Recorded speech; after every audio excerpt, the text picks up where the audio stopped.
আসসালামু আলাইকুম এভরিওয়ান। আশা করি সবাই ভালো আছেন। আপনার জীবনে আপনি ছেলে হন বা মেয়ে হন, আপনি যদি কাউকে খুব প্রাউডলি বলেন যে আমার পিছনে ছেলের অভাব নাই বা আমার পিছনে মেয়ের অভাব নাই, প্রচুর ছেলেরা আমার পিছনে ঘুরে, অনেক মেয়েরা আমার পিছনে ঘুরে।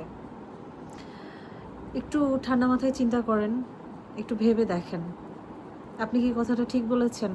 মিন করে বলেছেন? একটা মানুষের জীবনে কি প্রচুর ছেলে দরকার বা প্রচুর মেয়ে দরকার? একটা মানুষের জীবনে দরকার বিশ্বস্ত মানুষ।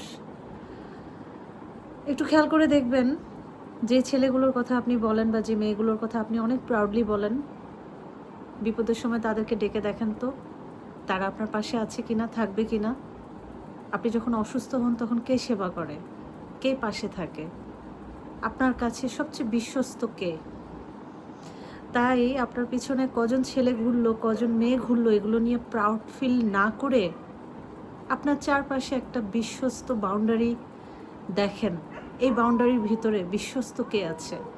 জীবনে চলার জন্য অধিক মানুষের চেয়ে বিশ্বস্ত একজন মানুষই আমার কাছে অনেক বড়। যাক, ভিডিওটা অনেক লম্বা হয়ে যাবে, এত লম্বা করব না। সবাই ভালো থাকবেন। আল্লাহ হাফেজ।